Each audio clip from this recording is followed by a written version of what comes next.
Welcome to a special Detroit Pistons podcast for one episode only and maybe more in the future. The Pistons Pulse is joined at the mics by Pistons Talk.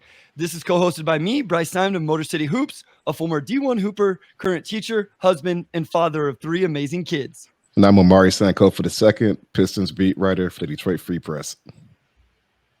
What's up, Pistons Pulse fans? I'm Lance Caprosi, one of the co-hosts of the Pistons Talk podcast. Find us wherever you listen to podcasts and find me on Twitter at Lance Caprosi. I'm the man behind Pistons Talk, Anthony. As you guys know, I'm just so excited to be collaborating with the Pistons Pulse podcast. So thanks for having both of us on. We do really appreciate it.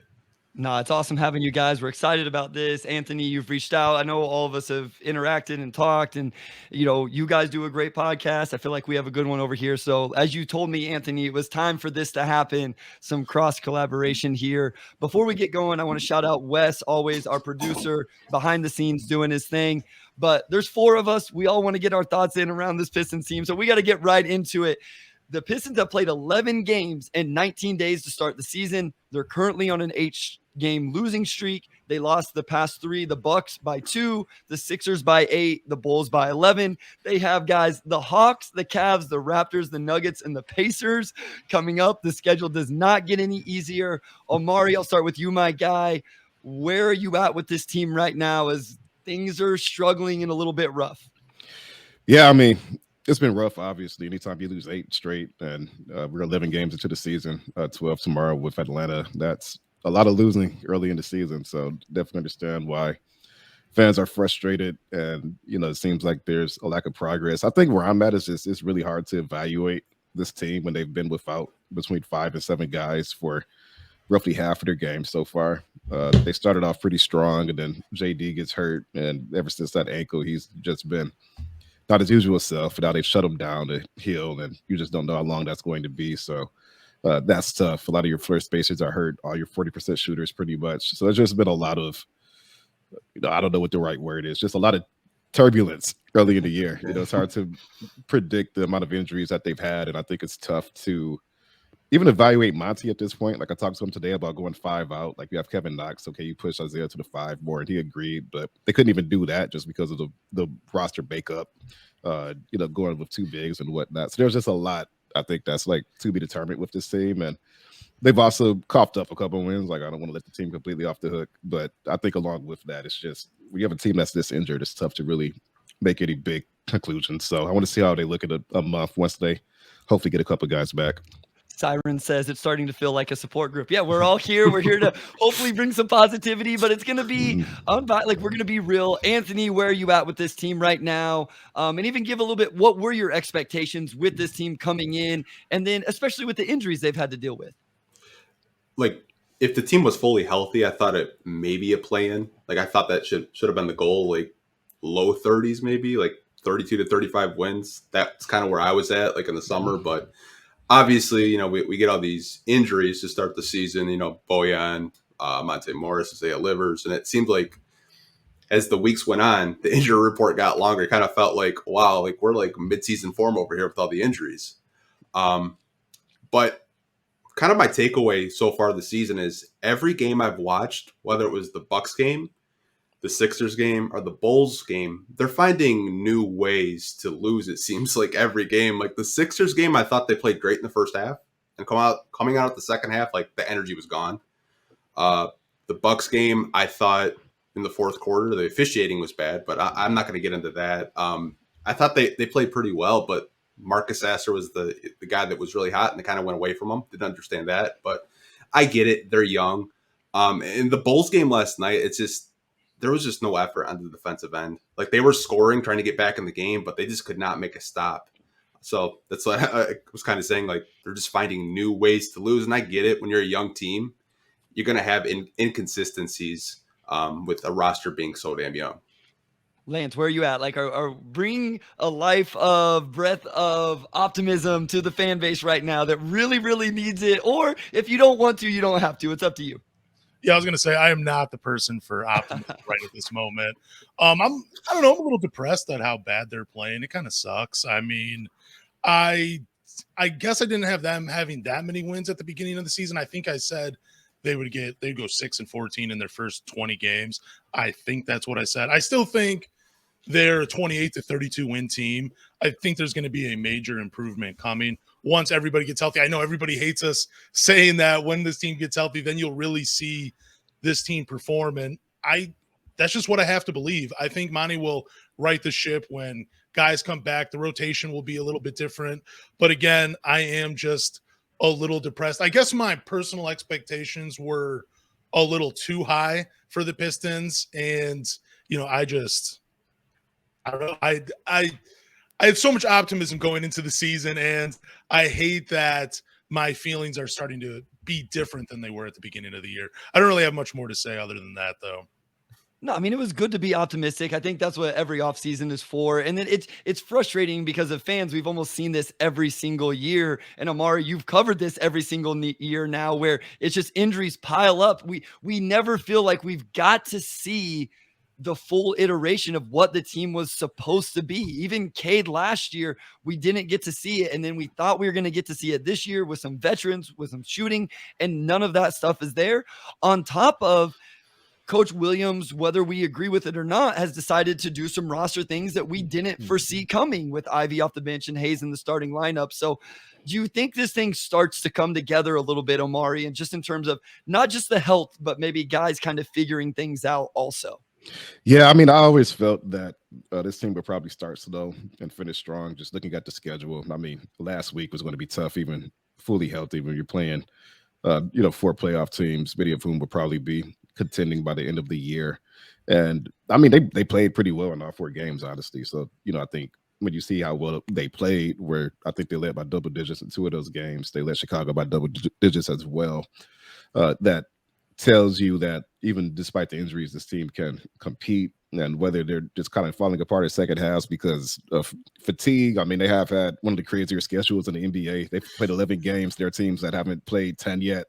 They've had a few back-to-backs. Like, you do factor those things in. But overall, I just felt like this team was going to get better as the year went on. I figured it would take some time for things to click, and I still feel that way. I mean, obviously now there's nowhere to go but up. I mean, you can't get worse than where they are now. But you get Bogey back, you get some of these guys back. Some of the losses to me are just, the guys kind of lose their verve a little bit, and then it takes a minute for them to kind of snap back in. And even just having a Monte Morris who can just kind of like, hey, everybody settle down, like, let's regroup and whatnot, can help a lot. So just they're missing a lot of key elements, I think, that would make this team work. And, assuming they do get healthy, I really do think by January we could start to see the gears turning a little bit. So I thought they would be between 28 and 32. I still think they can get there, even with the soft start. But obviously that's going to be more of an uphill climb now that you're in this hole. Anthony, do you agree? Do you think as this team starts to get healthy, I know, listen, I understand why the fan base doesn't want to hear this. Anybody who's like, no, I don't want to hear that anymore, I get it. I understand it. But do you think as the team gets healthy, because I was looking through the stats today, and I'm going to rattle off some here in a second and see what you guys think. They're really looking for a number 2 scorer right now. There's not that guy there. Asar is the second guy in field goal attempts. Killian is third. So the second guy in field goal attempts isn't there. Do you think as Boyan, Monte Morris, we talked about being a good second unit point guard. Do you think this thing will start to turn around and look better and more positive? I do, because when you get a guy like Monte Morris, like Omari said, he can kind of calm things down. I think whether you want to experiment and throw him next to Cade to lower the turnovers down, or have him off the bench, I think you kind of have that flexibility if Monty Williams wants to do that. Adding a Bojan Bogdanovic, who arguably is your best 3-point shooter on the team, and that's 20 points a game right there that you're missing. You're not going to have Cade shooting 25 times a night. Like, I just don't think that's what Cade is comfortable with doing. I think Cade, you give him like 12 to 15 shots a night and just kind of share that wealth with the other teammates and get him some legitimate floor spacing out there. I think the offense would look a hell of a lot better. Like, nothing against Killian or Asar. They're just not the floor spacers that Cade needs to be effective, in my personal opinion, right now. Lance, do you think Boyan is kind of, I don't want to say the answer, but do you think he's kind of the linchpin here that this team is missing? Or do you think it goes beyond that? I think he's a huge piece. Obviously, that's easy to say. I'm looking at their schedule, and they're just some of these games that they lost where they're within like 8, 9, maybe even in 10 points. Bojan, Monte Morris, both could help. Even having Jaden Ivey, if he hadn't been, out on the sidelines being sick, that's another guy that can put a lot of rim pressure on. He can score the ball as well, even if it isn't only 20 minutes a night. Just guys like that stepping up. But I do think Bojan is a big catalyst to this team, and he is really being missed, not just for spacing the floor, but for another guy that can put the ball on the floor, create his own shot, and pretty much get it off on any defender that is defending him in a game. That is hugely missed by this team. Just another guy that can fill it up offensively, a guy that can go out and just get you a bucket. That is what they need, and that's what Bojan provides. So let's stay on this and let's transition that into some conversations around individual players. And some of this may go a little more positive. Some may swing a little more negative. YouTube user, again, always appreciate you tuning into these lives. Cade usage is way too high, way too much weight on his shoulders right now. He needs a second scorer on the floor with him at all times. Anthony, you alluded to this a little bit. Omari, where are you at with this? I know we all think Cade is a face of the franchise type player, those type of things, but is it just too much? Is there too much of a shoulder for him right now? Too much of a load to carry on his shoulders right now? Yeah, I mean, you could just look at last night's game against the Bulls where they pretty much just hone in on him and they're not even worried about everybody else, right? It's just like stop Cade and, and that's just kind of how it goes, right? Like you think about a running back with a poor offensive line, and that's kind of what I think when I see Cade now. Like you could be talented, but if you have 3 or 4 guys on you every single possession, you're just not going to have too much room to operate, especially when you're not, the type of athlete that could just kind of blow past people and kind of create something out of nothing. So I can't really let K completely off of the hook, just with the turnovers and everything else. Like he's contributed to that, but has not had an easy life so far this season. Like the games where he's had space to operate, he's been good. The games where the defense is let's just collapse on him and make his life miserable. He's not been good, and there's been a pretty clear correlation there. And in the starting lineup, like you really only have he and Isaiah really.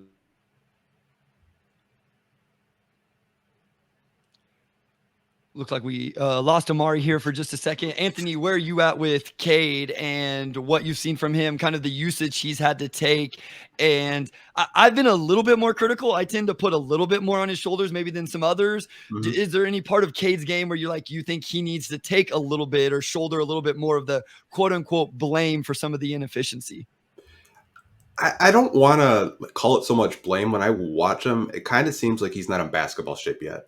And that's to be expected missing a whole year. Like I want to say it was the Philly game where he just came out and he didn't miss a shot, and he comes out and he just looks gassed by the second quarter. I don't know if it's him not being in, peak physical shape because he didn't miss a whole year, but there are turnovers that I can't defend. Like you guys were saying earlier, but he does kind of need that Batman, or he needs a Robin to his Batman. Like you can't really rely on I hate to like kind of throw slander at Killian Hayes. Like you can't really rely on him to be a consistent jump shooter when that's not really his game. I think he's a great defender, great passer, but there are times where, Cade throws the ball to Killian and Killian just kind of holds onto it for like 5 to 10 seconds and the shot clock expires. Like Cade needs just a floor spacer. He needs a guy that can, get to the basket. Maybe that's Jaden Ivey. Maybe you start Alec Burks. I don't know. I just think they need to make a lineup change because we're giving up 120 points a game over the past couple of games. Like the defense just isn't there right now for me. All right, hold up on the lineup stuff because I want to get everybody's perspective on that in just a little bit. So, Lance, I want to give you a chance to talk about Cade. Where are you at with his play? And you may have to talk the lineup stuff a little bit if you feel like this is really kind of hamstringing him. I think I saw a stat today. He's leading the NBA in minutes. I mean, there's 5 or 4 Pistons players that are in the top 15 or something. So that might be why he's a little bit worn down as well. But, Lance, where are you at with Cade? What have you seen? Is there anything that gives you a little bit worry, kind of big picture? I think one thing that worries me is it seems like sometimes he doesn't trust his teammates on the outside. There might be a guy open on the weak side and he's not hitting them in the corner because they may not be comfortable just pulling up and just taking a shot when they get the ball.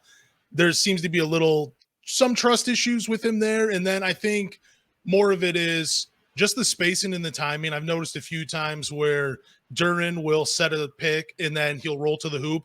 They're so close to each other, and Cade will try to force a pass. And I think Duran might be looking for the lob and he's throwing it low. I've seen that a few times where it seems like it's the wrong decision when he's trying to pass the ball, because Duran can go up and get it. I know you don't want to throw a lob every time, but it just seems like the spacing when he drives, it just becomes too cluttered around the rim. And then I don't want to place too much blame on Cade, because this is what you want your franchise guy to have high usage. And I'm okay with the turnovers suck, and some of them are hard to defend, like Anthony said. But where I have more of an issue is just the coaching and who they're putting around Cade right now. And again, I get that there are health concerns right now. There are injuries, but there are some. I would like to see them be a little bit more creative with their lineups, with the players that they have. Just try something differently. I won't get too much into it because I know we'll talk about lineups later on in this podcast. But it's hard for me just to blame Cade when I feel like the coaching staff isn't doing enough for him to create space and create opportunities. So West drops in there. Cade is also leading the NBA in total miles traveled in games this season. And I mean, I know I put in my notes the last couple of games, I've had some questions about his defense, but I don't even know how much I can question it, because he's just worn down. And on top of it, they're losing, which, as we all know, that kind of brings down your morale as well. That brings down your energy as well. I think that plays into the defense. When the offense isn't scoring, I think your defense is going to be affected by that. Yes, missed shots lead to transition, turnovers lead to transition, but just the energy level in general. Omari, I don't know I think this team really needs a win. Like, I realize that's oversimplified with the team that's like, they just really, really need a win right now, because I'm a little nervous if they keep showing some good things, but losing, as Anthony said earlier, finding new ways to lose. It's almost like, dang, this is 2 years ago all over again. This is last year all over again. How important do you think it is for them to get a win here in the next couple of games, just to feel some sort of positivity? They need a win. I mean, anytime you lose, more than two straight, it gets to the point to where you got to lock down, and that's what the issue for them so far. I think along with that, like we've seen, some young teams in the past, it just takes a minute for them to get things going. I forget what Orlando started last season, but they got Markelle Fultz back, and then they pretty much went 500 the rest of the way. And you could even see that type of disparity with the Pacers last year. And a couple of years ago, I know the Pelicans were like the worst team in the West, and then they kind of caught fire and got it going. So it's not, it's still early enough for the season where you have so much time in front of you that you can shake off a bad first 3 weeks. It's just with every passing week, I think the need to have some guys come back becomes more glaring. This week's a little bit easier. I mean, Atlanta's been good, but not as tough as some of the teams last week. You look at Cleveland, they've kind of gotten off to a slow start. Toronto hasn't been amazing, so they have some opportunities this week to make up for that. But probably not till mid-December where I get to the point where I'm like, okay, like if this is a turnaround immediately, like this season's probably tough. Anthony, do they get a win? Like, that's what matters, I guess, is, are they going to get one here in the next few games, or do you think this is going to continue to be a struggle? I think Atlanta is a winnable game. I really do. I think I just saw the injury report. Trae Young might not play, which would be huge, because the Atlanta Hawks aren't the same team when he's not playing. But I think they can get a win against Atlanta. To your point, yeah, they do need the win, because I'm sure the morale in the locker room is very low, because they come out with the energy sometimes in the first, second, or have a good third quarter, and then something just happens where they don't miss shots. They're not defending. I've seen bits and pieces of them play both ways, like offensive and defensively. It's just they haven't put a full 48 minutes together yet this season. And I think that's to be expected when you have a very young roster and a really young starting five. But I think Atlanta, to me, is a very winnable game. Lance, I mean, Rashad says it right here. My morale as a fan is low. I mean, again, Omari doesn't feel this the same way as us, but I know I'm struggling right now. How bad does the fan base need a win right now, Lance? And especially, like, I feel like they need a win behind a big-time Cade Cunningham game or Jaden Ivey game, or even if it's Jalen Duren or, somebody like that. Like, I'm not even sure it can be because it's Alec Burks goes for a weird 40-point game or something. How much does the fan base need a win right now, Lance? we need it badly. We need it real badly because there have been a few Pistons fans that I've interacted with that have said they're willing to jump ship and go to a different team. And man, it's way too early in the season to be seeing tweets like that and to have conversations like that with people. Just it will get better as the season goes on. But if we're looking at the next 5, I think there's 2 winnable games, Atlanta and Toronto. That's what I think coming up in the next 5 games. And I think we'll see it. I really do. Whether it's Cade stepping up, I think he'll do his usual thing, give us 24, 8, and 4, do his thing like that. I think Killian Hayes, he'll still be producing. Asar Thompson, he's going to be playing with energy. Jaden Ivey will be coming back to form. And yeah, I do think there's going to be at least 2 wins in the next 5 games. As we're talking more about it, my level of optimism is going up for this team. And mainly because I just want to see it. I want to see some wins, and I just want to have, some good faith with it in these next 5 games. No doubt. And just to add to my point earlier, I just checked it, and Orlando did start 2-11 last year, and they actually started off 5-20 overall. And then on December 7th, they reeled off a 6-game winning streak, and then won 8 of 9. And then they finished the year with 34 wins. So it's still a good 3 weeks, right? If you get healthier, we've seen teams in the past start off really bad and then some guys come back and they go on a run. So the Pistons could be last year's Orlando Magic, if things kind of happen the same way. But again, you get to a certain point where you get deep enough in the season that you just kind of run out of time. So we'll have to see. This is why these podcasts are so healthy for all of us right now, is so we can talk through this, feel a little bit better about it. We got to go to a short break. Anthony, did you have one more thing on this? Because after the break, I think we're going to switch into the lineups a little bit. So if everybody's good on that, we'll go lineups. We got to talk some Asar. We got to talk some Jalen Duren, the individual players as well. But I do think it's time to talk lineups, what we're seeing, what's working, what's not. What would we change if we were sitting in the chair? We'll get into all of that right after this short break. All right, we are back with segment 2, and we're going to dive into some lineups here, which should be interesting because, of course, I think Monty's been limited by injuries as far as some of the spacing combinations, but along with that, there are steps that could be taken now to rectify that situation that have not happened. So let's start off with Anthony. I'm just curious, what's your overall, thoughts on the rotation so far, and if there's one thing you want to see changed, what would that be? I thought for the first 3 games it was fine. But I'd like to see more shooting at the shooting guard position. Whether you want to start Alec Burks, I thought he's played really good defense this year. Not a lot of people have been talking about it. And just having a vet that knows how to get to the line, can shoot a 3-point shot at a really, efficient rate. That's a player that I would look at. And I would just kind of keep Asar at small forward.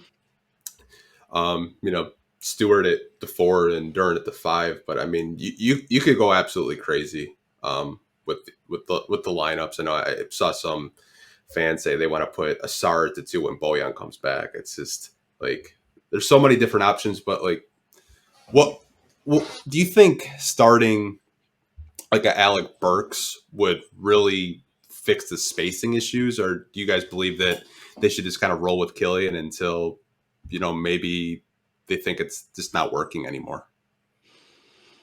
Yeah, go ahead. Go ahead, Amari. Yeah, I was going to say, I think swapping, like let's say you swap Burks with Kill, it fixes the spacing. But then I kind of wonder if you give up anything as far as just like secondary playmaking, like maybe they still blitz Cade, maybe he still turns the ball over here and there. But I think that's something that I would just need to kind of see in action, because you do give some things up, but then there's also a guy, Marcus Sasser, who may give you both. But Monty's, like mentioned, he gave him and Asar the day off Saturday because they're just they've never played this level of basketball before, this many games, and they were just kind of worn down. So he probably doesn't want to overwhelm Sasser too much. But if you keep losing games, at some point you have to say, okay, we have to roll the dice on spacing and stop relying solely on defense or solely just on having additional playmaking next to Cade to relieve that pressure. Lance, what are your thoughts here? Let's stay with what they have right now, because I want to ask all of you, based off what you've seen, what would you do when everybody is healthy? So let's save that. Just what's available right now, Lance, with Jaden Ivey back, with Alec Burks back. What would you do specifically around Cade and kind of maybe balance what we've seen out with lineup construction? I'd make a change to the starting lineup with the current roster. I would start Isaiah Stewart at the 5. I'd put Asar at the 4. And then I'd honestly start someone like Marcus Sasser or Alec Burks in the backcourt with Killian Hayes and Cade Cunningham, because they're not going to take Killian Hayes out of the lineup anytime soon. I don't believe that they are. So I'm just going to stick with what Monty's doing, keep Cade and Killian in the backcourt, and then either start Marcus Sasser or Alec Burks because they provide some spacing. They also provide another ball handler out there that can take pressure off of Cade Cunningham. And Marcus Sasser, he's a two-way guy. He can play. He has a little dog in him defensively. Burks hasn't been terrible defensively, so I don't think you're really going to miss. You're still going to be able to play defense with him in the lineup. But then also starting Isaiah Stewart at the 5 provides you provides you more spacing. Then you can still keep Marvin Bagley in his role off the bench, and you can use less of James Wiseman, which I think is what a lot of fans want to see, because I just don't think he's ready to have that large of an impact or to play that many minutes on the team yet, even though we have been bad. But those are some of the changes I've made. But if they're going to keep Isaiah Stewart and Marvin Bagley in the starting lineup, I wouldn't mind seeing Killian Hayes come off the bench, because I think his ability to control the game and limit turnovers and control pace, that can be a good thing playing alongside Jaden Ivey, where he can still continue to operate off the ball and Killian can look for him. And plus, if you bring Killian Hayes off the bench, you have another guy you can throw at some of the other star players when Asar comes out. You can throw another pretty good defender on the perimeter instead of starting both of them. But those are just some of the things I would do with this current group of players. And I just want to be clear here, because when you first said that you're taking Jalen Duren out with the ankle injury, like you would start Duren if he was healthy. But I don't know if he's playing tomorrow, because I think it's still a game time decision. And I've already tweeted out I'd rather rest him for a few more games, just so he can get that ankle healthy. I loved how he was playing at the beginning of the season, and I think that injury has really hobbled him. So I'm talking about if Duren will miss the next couple of games. And let's stay on Duren just a little bit, and we'll come back to the lineup stuff. Amari, any thoughts from you on Jalen Duren? Because Lance said it right there. I'm kind of with Lance in the sense of, I thought Jalen Duren, this is going to sound really bad, I hope the angle was bothering him, because I didn't think he looked very good, I guess is my point. So he needs to go get it healthy if that's what it was, because he was not getting in position. He was not playing as aggressive. He was not playing as hard, those type of things. So where are you at with Amari in terms of, is it just time to rest him for maybe 7 days? Just let this thing fully heal up before they put him back on the floor?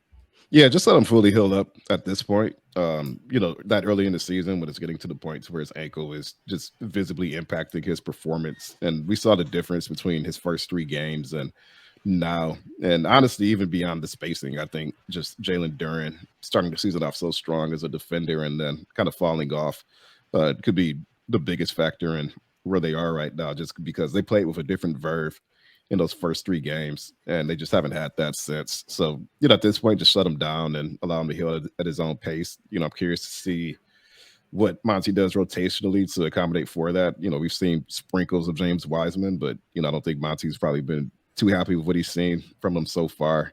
And today he did I asked him, would we see Isaiah at the 5 a little bit more now that Knox is in, and he said that's something that they're looking at and playing 5 out and whatnot. So I think Duren being out gives you an opportunity to experiment as well. If Isaiah can keep knocking down threes at the 5, and he tends to hesitate shooting sometimes, but if you have 5s closing out instead of 4s, maybe you can get away with it, and maybe some things opened up. So I say shut Duren down until he's healthy. See what you have in Wiseman, and if you're not happy with that, then you can lean on Isaiah and Bagley until Duren gets back and probably be okay. Like, it's not going to be as good as just having Duren down there, but you could probably get away with some things.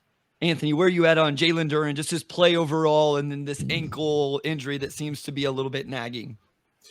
I was kind of surprised that they brought him back. Like, to your guys' point, the first 3 games, he just looked amazing. He was dunking everything, really active, blocking shots, but you can definitely tell he's just playing through an injury right now.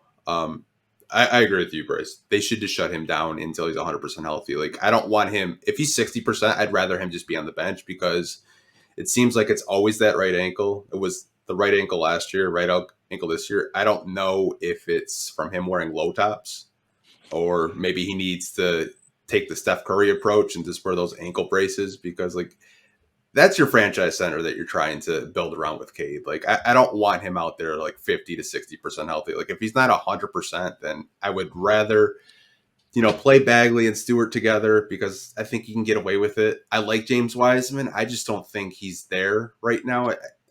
To me, I would throw Wiseman in the G League just to get some reps personally. That's just me.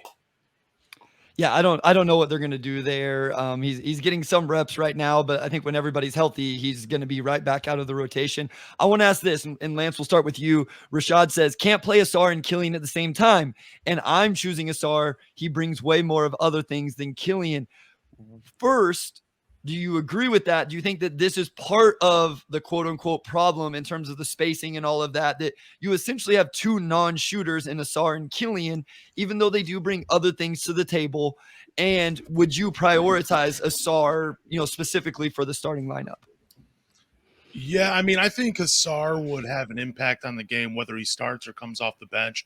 I think he's going to continue to play with that type of energy and activity, no matter what. Just doesn't seem like his feelings are going to get hurt, whether he starts a game or, comes off the bench. I don't think he really matters. I do think it's a problem. I think like every other Pistons fan, it is a problem when you have two non-shooters out there, but also what it also creates is if, we've seen Asar make some pretty great cuts to the basket. When you don't have another shooter out there, he can't do those things. And I think that would help Cade out when you have a guy moving and cutting to the basket. But also, like I said just a few minutes ago, if you can bring Killian off the bench at that point guard position and have him and Jaden Ivey in the backcourt, it might even make the second unit better because you have a defender. You're taking less pressure off of Killian Hayes to create some offense. Then you're putting a guy on him that can be fed the ball or play on it. In Jaden Ivey, it just seems like it's a better match with those two coming off the bench. And yeah, again, I mean, it's going to sound like we're just, it's like an echo chamber in here. We just need more shooting in the starting lineup. And you get that without one of these guys in there. When you can put someone in like a Burks or a Morris or a Sasser or even a Jaden Ivey, you're going to get more scoring and more shooting with one of those guys. And yeah, that's just how I see it, man. It's start Asar, bring Killian off the bench because it's not working having those two in the starting lineup right now. So Asar is 15% from three on 2.5 attempts a game. Killian is 33% on 3.6 attempts per game. I think we would all agree that nobody's really respecting those guys as floor spacers. And even though Stu is shooting 44% on over 4 attempts, I mean, he has really shot the ball well through 11 games. I'm still not sure he's getting the respect. We've talked about this. It may take a whole season of Stu shooting this well, of Stu making some big moment shots for people to really respect it. So Amari, do you think this Killian Asar, even though each has played well in their own right, bringing different things, do you think it's just a situation where you have to prioritize one in the starting lineup? Probably so, just because it's really hard to have to, I don't want to call Killian a non-shooter because he can hit him, but, I think Asar's probably got some work in front of him to be able to get to that point. And, I know Monty said the other day, basically implied that when Bogey comes back, they'll have to reevaluate, Asar's role. Essentially, he didn't mention Killian, and I know some fans didn't like that. But, I think at this point, it's what do you prioritize? Do you prioritize having a good defender and that ball handling next to Cade, or do you prioritize having a pretty, I think strong defender overall right now who could take maybe more of that defensive pressure off of Cade, but also you're giving up some playmaking. You're giving up, maybe a little bit of shooting as well, when Killian has it going, but you also gain some stuff as a weak side shot blocker and, transition and whatnot. So it's just, a lot of ways that I think you could argue it and a lot of ways that it could go. But I think thus far, it's clear that, Bogey comes back, probably one of them will end up being forced out of the lineup. The other part of that too is that by starting Killian, you potentially open up more backcourt minutes for some of the other guys because obviously there's a lot back there. So that could be part of the thinking as well. So, guys, I'm going to ask for your starting lineup if this team was fully healthy. I know this wasn't in the outline, so I'm kind of putting you guys on the spot. But I'm asking a different question so everybody kind of has a chance to navigate that. So, Anthony, I'm going to come to you because we've talked a little bit about Asar here. Just what are your thoughts on Asar Thompson individually? So you don't have to give your starting lineup yet. But if this team was fully healthy, Lance, Amari, Anthony, I want to know if the team was fully healthy tomorrow, based off what we've seen, who would you start if you were Monty Williams? But first, Anthony, I want to get your thoughts on Asar Thompson and just how he's played through 11 games in his rookie season. I knew he was good, but I didn't know he was this good. I didn't know like if the talent level at Overtime Elite was kind of like up to par to the G League or the other leagues, like playing in college and stuff like that. But he's just completely shattered my expectations. I did not expect him to be crashing the glass the way he's crashing the glass. Like getting those rebounds, blocking shots, playing the passing lanes, defending some of the best players each and every night. Like that kid's an absolute stud. Like I'm happy that we got the better Thompsons win. Yeah, he's been incredible. Amari, Lance, either of you guys thoughts on Asar? Lance, I want to get yours because we haven't got that. Me and Amari have obviously got to talk a lot about Asar. And then Amari, I'm going to come to you for the starting lineup. And if you're watching live, I know Chuck already dropped his starting lineup in the chat. You guys drop your starting lineups in the chat as well, and we'll put them up here on screen. We'll discuss those also. So Lance, thought on Asar Thompson's rookie season. And then Amari, I'm going to come to you with your starting lineup if this team was healthy. It's been an incredible rookie season, and it's going to be overshadowed by Victor Wembanyama and Chet Holmgren. It really is just, it's nice to see like other non-Pistons accounts tweet about Asar Thompson and show highlights. And I think that's probably about as good as it's going to get because he's really not going to be in the rookie of the year conversation. We already all know that, but it's been a great rookie season.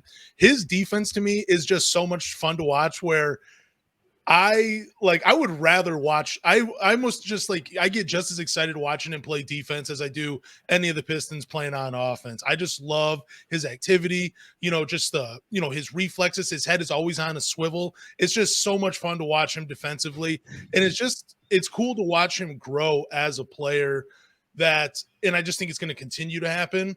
Some things that I don't really like about his rookie year is just trying to force some of those shots when he tries to get to the hoop. I think those will be cleaned up a little bit. But overall, I've been very impressed with Asar Thompson in his rookie year because this is not a guy I wanted the Pistons to draft with the 5th pick. I had said it so much. I was a Jarace Walker fan over pretty much everybody, but I'm so glad they don't listen to our podcast and went with Asar Thompson. Well, listen, there was a whole bunch of guys in that range. We were a Cam Whitmore podcast, so we were even worse than that, guys, because he's in the G League right now and got drafted 20th overall. Even though I still do believe in the actual talent, I think there was some incel stuff there that maybe we didn't know about. Anyway, Asar was the right pick at 5. They got it right. He's been incredible. That's who we should focus on. And he may not win Rookie of the Year. He has a real chance to finish 3rd, though. Like, he has a real chance to be the 3rd best rookie behind those two, and then obviously be on the all-rookie team. And he's been awesome. Like, if this dude is legitimately top 10 in the NBA, the entire NBA for rebounds, not just wings or guards or rookies or whatever, there's going to be a lot of noise. So, we got the OG Omari Sankofa with his starting lineup before we get to Omari Sankofa the second. So he says Cade, Burks, Livers, Stewart, and Duran. So very interesting there from Mr. Sankofa. I want to come back to that after we get Omari Sankofa, the second starting lineup. Yeah, the Livers starting hive seemed like it had a lot of momentum last year, and then it's kind of cool. So, it's cool to kind of kick that one up. So thank you, Dad. I'm just like, I'm just shocked that Asar has yet to grab fewer than 7 rebounds in a game. And actually, like, coming into the season, I predicted that he would lead all rookies in rebounding just based on what we saw in preseason and summer league. But he had 11 rebounds in like 10 minutes last night. He had 9 in the first quarter, and he's just an absurdly. He's averaging a double-double with rebounds. He's just been absurdly productive as a rebounder, and for a guy who's 6'7" to do that, it's just like it's only so many guys that size who have been that type of rebounder. I know Monty mentioned Sean Marion yesterday, and you think about guys like Gerald Wallace, but it's extremely rare. They combine that with his passing vision, some of the outlet passes he's thrown, even in half-court situations as well, just how good he's been around the rim. And really his only true weakness right now is the shooting, and that's not an insignificant weakness, but he already has come in a really complete player, and it makes you wonder where he'll be in 3 years from now. Even if he's a 34% outside shooter on decent volume, just how much does that open things up for him, especially if he tightens that handle as well. So, his first 3 weeks have been really, really good, and I mean, again, like what he's doing rebounding wise is just absolutely insane to me. I think what's crazy is just the workload he has taken in his young rookie season.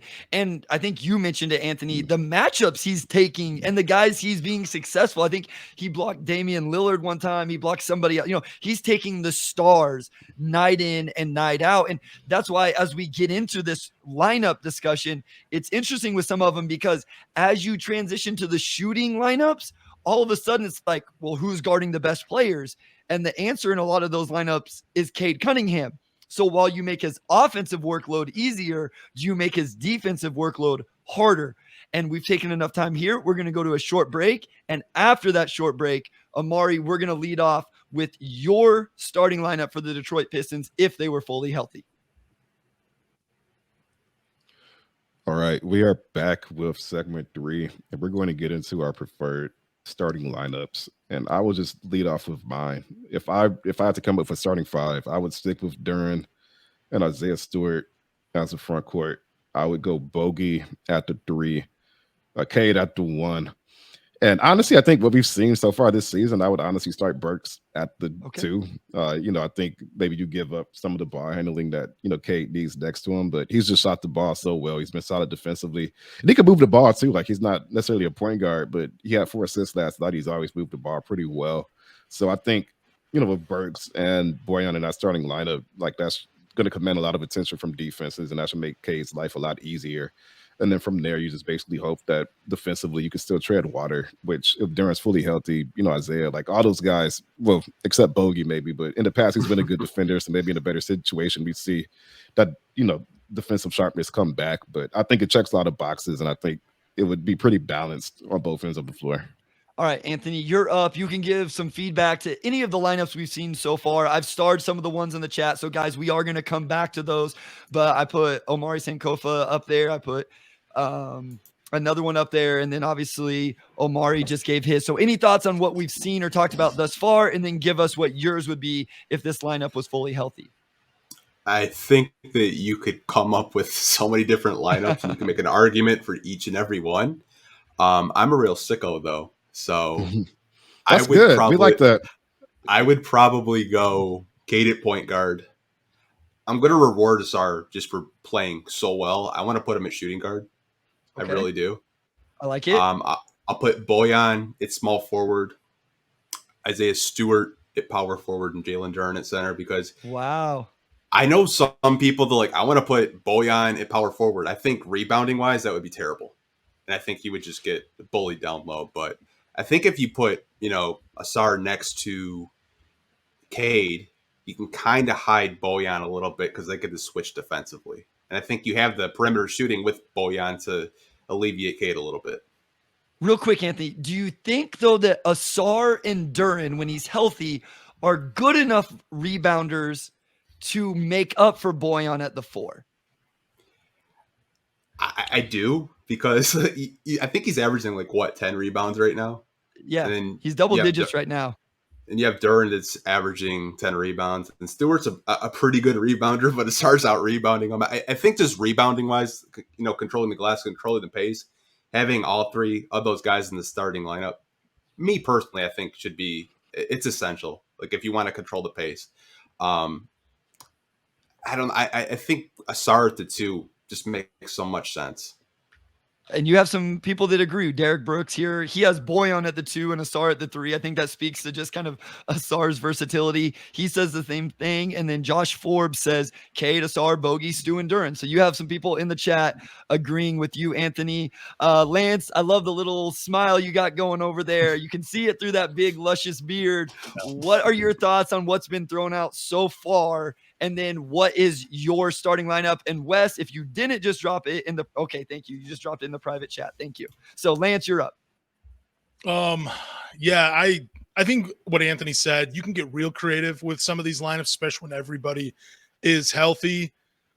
I love that people want to still start Livers. I mean, everybody knows, if you know me, I love Isaiah Livers. So it's really cool that there are other fans that love Isaiah Livers and want to see him here in Detroit. I have different thoughts on it, though, because of all the injuries. But anyways, not going to get into that. I just love the different lineup combinations. I kind of felt like Cade and Asar in the backcourt was pretty predictable by most people. My starting lineup would be Cade, I really want to throw Marcus Sasser in there just because I like it. he will get it all. He will get after it defensively. He can hit the outside shot, and I think he has the tightest handle on the Detroit Pistons. And I think last game he only had like 1 or 2 turnovers with. I think he played close to 30 minutes. But anyways, I'd go Cade and Sasser in the backcourt, and part of that is because I don't think Sasser and Jaden Ivey would be a real good combination off the bench. I would still go Asar at the 3. I'd go Bojan at the 4 just because really all I need him to do defensively is just funnel people into Jalen Duren. It's not going to he can play defense. He was pretty good in Utah for the most part. And last year he had 18 games where he had 5 to 9 rebounds. But again, with Asar and Duren healthy, I don't need him to rebound the ball. They got it. And plus, I think if you bring Stewart off the bench, again, you're still limiting the minutes of Marvin Bagley and James Wiseman. Even though Bagley has been playing pretty well, I think I would rather go 2 guys that can play defense at that 5 spot and hold it down and just have everybody else funnel them in. So that would be my starting lineup: Cade, Sasser, Asar, Bojan, and Duren, just because I think it gives you a good combination of ball handling, defense, outside shooting, and rebounding, all the ingredients you need to be kind of successful in the NBA. Yeah, I mean, I like the idea of putting Sasser in there. He's played really well. We've seen him kind of microwave scorer. Defensively, he's a little bit smaller. He's got some things to learn, but he's very active, has great hands. And I do, as much as I like Stu, this is a very pro Isaiah Stewart podcast with Omari and I. I think we both like his game. We're both big believers. I don't want to put words in Amari's mouth. I know for me, though, I still think he's probably best as a third big where you can bring him in at the 4 or the 5, depending on the matchup. And that's just a little bit easier to do if he's coming off the bench to start. So I'm going to give mine real quick. I'm going back to what I said in the preseason. I would still go Cade, Ivy, Asar, Bojan, and Jalen Duren. And that's because I believe in Jaden Ivey playing off the ball. Asar has been so good defensively. He can take, those primary matchups. It's still putting a little pressure on Ivy to guard. Duren there to protect the rim. You've talked about the rebounding, Lance. Amari, I want to ask you about Sasser just a little bit in terms of how he has played. And we will get to some of the other lineups in a second. We're going to come back to Isaiah Livers because I believe our man Wes dropped an Isaiah Livers in his starting lineup. But just Marcus Sasser, Amari, how good has he been, where some Pistons fans didn't like that selection either, while some critiqued the Asar Thompson selection, and some people didn't like the Pistons trading up back into the first round to take this quote-unquote smaller guard, and he's been pretty good so far. Yeah, I mean, I like the Sasser pick. I always think about Desmond Bane, who kind of fell in the 2020 draft because he was a dead-eye shooter in college, good playmaker, good defender. But teams just didn't like his age. He was like 22 or 23, I think, and guys tend to get knocked for that. But you just saw what Sasser did defensively. He was one of the best shooters in college. So, I thought it made sense from that standpoint of just taking the best player available there. But 11 games in, he's shooting 49.4% overall. And that actually came down yesterday. He was above 50%. I pretty much saw a season before that. 43% from 3. I think Lance said it earlier. He's probably the best ball handler on this team. And we've seen that. And we've seen how he can heat up too. He did it in the summer league, he's done it in preseason. And then, he's had a couple of games this season where he just catches fire, and he's one of those guys that can swing a game. So, he's been really good. And I really do think if you're just looking for the perfect mix of skills to put next to Cade in that backcourt, you want what Sasser has done, basically. You want somebody who's a dead-eye shooter, could get their own shot. He's taking care of the ball. Really, I think he only had 2 turnovers up to like a couple games ago, like a 9-1 assist to turnover ratio. And then he can defend as well. So that really checks a lot of boxes for you. And when you have a rookie that age, you expect him to be a little bit ahead of the curve, and he's absolutely been that. What's crazy, guys, is Killian's averaging less than a turnover per game.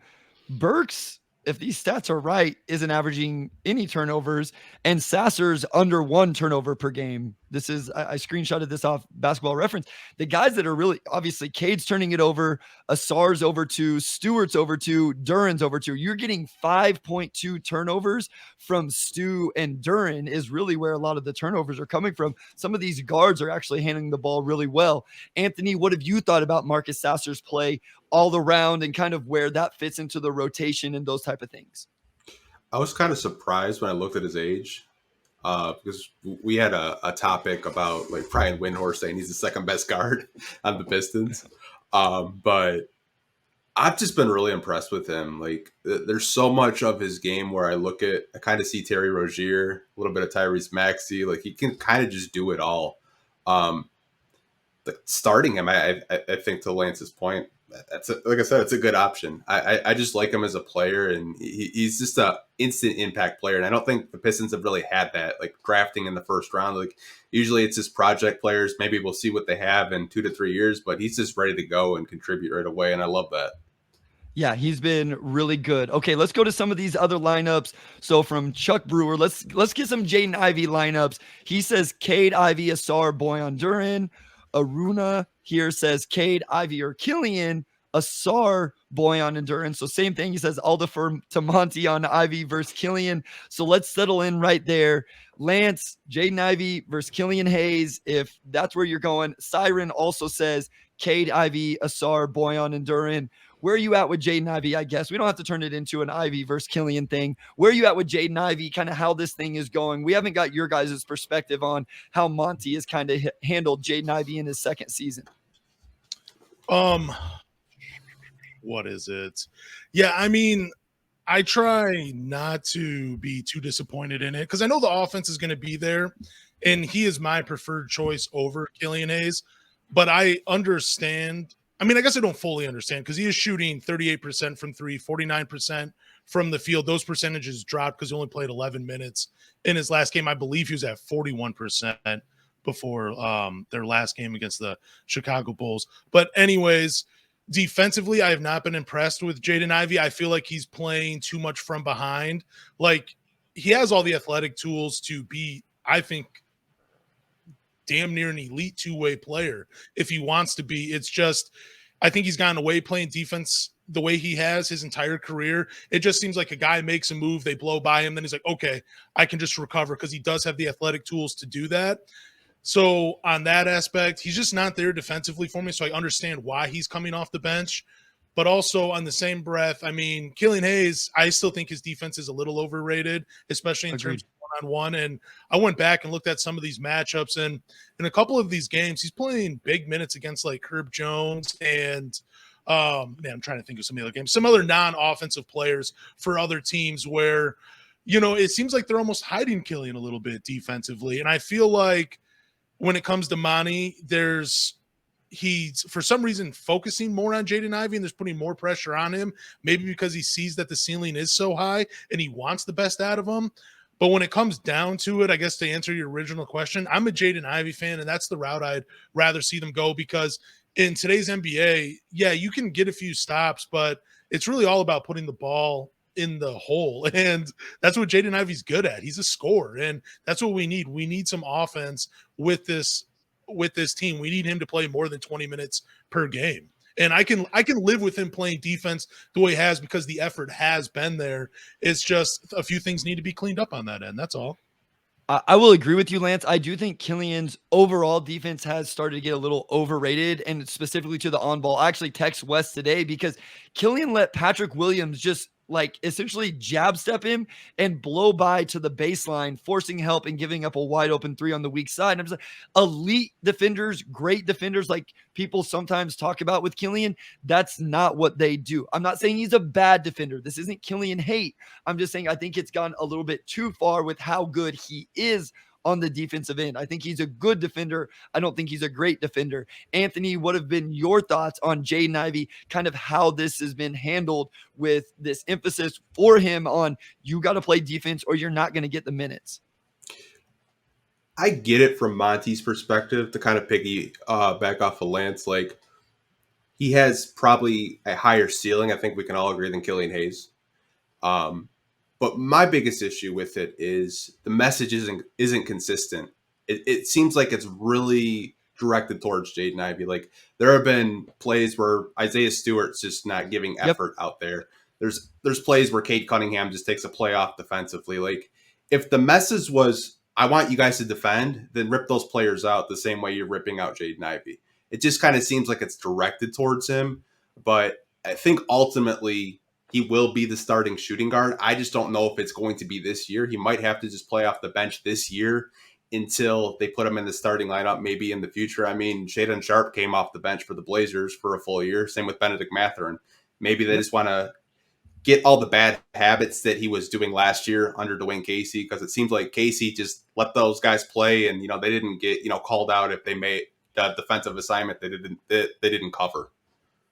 No, I agree with you. And like I said, what's hard is we saw him play so many minutes and at times successfully last year. And then now in his second year, it's like we're almost having to revert back. Amari, I want to start with, this is an interesting question from Dre Chili. So who is the team's second best perimeter defender then? And I'll start off with my answer. It still is probably Killian Hayes. That doesn't mean he's a great defender. Asar Thompson is a great perimeter defender. And then there is a gap before the next guy, which is probably Killian. And then there's honestly probably another gap before you get to anybody else. And so it wasn't supposed to be hate towards Killian, like he's not a good defender. I just think when people say great, or I've seen people say elite, I don't necessarily see that with him. Amari, who do you think is the team's second best perimeter defender? Yeah, and I agree with that. I mean, Jrue Holiday is an elite defender, right? The vast majority of guys are not going to be on his level, but I think Killian, like maybe the consistency isn't quite where you want it, but I think he could definitely compete on that end. You see, the highlights, and with his size and wingspan, he can match up, I think, on switches. So, I would say Killian's probably the second best, but we've seen good moments from Sasser too, and maybe, just we need more of a sample size from him. And we've also seen some good moments from Isaiah on switches, although that's a little bit more matchup dependent as well. So, those guys probably deserve shout outs, but I would say Killian for sure. And I think a big reason why Killian's been starting is because when you look at that backcourt, he's arguably the best defender back there. Cade has good moments too, but he's just taxed with doing so much. And I think that kind of separates Killian. Wes said it honestly might be Isaiah Stewart as well. I mean, I think Isaiah Stewart is pretty close after Asar here, Killian here, and then Stu's probably in the conversation if we went to number 3. Or I don't know, Anthony, maybe you have somebody else at number 2. I assume for all of us, Asar is number 1. I don't know that there's a conversation there, but is Killian number 2 for you as well, or is it somebody else? Yeah, I would say Killian's probably the second best perimeter defender. I don't think any of us are questioning his defense. I don't think anyone on here is questioning his defense. It's just the other side of the ball that we question. Yeah, no, he's a very positive defender, but if you're going to be what he has been offensively a lot of his career, you have to be elite defensively. And I think that's where the conversation starts to happen is, well, he's an elite defender, so it's okay that his offense is a little bit behind. And it's like, nah, he may not be an elite defender. Lance, where are you at with who in terms of who's the second best perimeter defender on this team? Oh, Joe Harris, easily. Beef jerky. No, I think I still think it's Killian Hayes. I mean, I think Marcus Sasser is right. I think he's close to it. I mean, Killian Hayes, I will say the thing that I'm impressed with Killian's defense is maybe not necessarily the one-on-one stuff. He's pretty good at not drawing a lot of fouls. I mean, the last 3 games, he's only had 1 per game. And when I'm looking back at some of this matchup stuff, he does not have very many games where there's plenty of shooting fouls. There's only 1 so far that I'm seeing where he's had 2, and it was on Gordon Hayward, and he defended him for 2 minutes. But I think where his defense comes from is communication and denying people the ball. It seems like again, I'm looking at some of this matchups that he's had in terms of one-on-one, and some of these shooters, it doesn't seem like they've been getting a lot of shots off on him. And I don't know whether that's because he's been denying them getting the ball and playing defense that way. That's where I think his bread and butter is. But when I was getting at is when it comes to just the one-on-one stuff, I just think it's a little overrated by him. I still think he's a good defender. I just think as well when he's out on the floor so much, he gets more exposed. But I also think, and I'm going to end it on a positive note, I think defensively we've seen over his 4 years in the NBA, he can be pretty versatile defensively, because I think it was last year or 2 years ago when he was defending Evan Mobley in the post, where it's like, man, he's a 6'4", 6'5" guard, and he can actually get down there, and he has the size and the strength to make it uncomfortable for guys. And that's where I really think Killian's game is potentially going to go, being kind of like that Swiss Army, kind of like a Bruce Brown role that he was in Denver, where he can do just a little bit of everything for you defensively. I agree 100%, Lance. I think the off the ball defense is very fair to think it's really, really good and really impactful. And I agree with something you said earlier as well. As that's kind of why I want to move him to the second unit, is to help the second unit be better defensively. That's where I think the balance actually makes sense.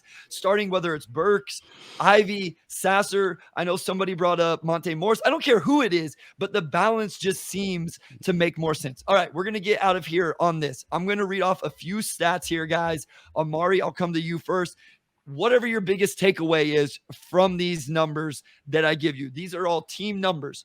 The Pistons right now are 23rd in strength of schedule, 20th in offensive rating, 22nd in defensive rating, 19th in pace, 24th in free throw rate, 29th in three-point rate, 29th in turnover percentage, but 7th in offensive rebound percentage. And then on the defensive end, they're 29th in forcing turnover percentage and 30th in defensive giving up free throw attempts per field goal attempt. Is there anything that really stands out to you from those numbers that you think are going to improve, that aren't going to hold, whatever it is?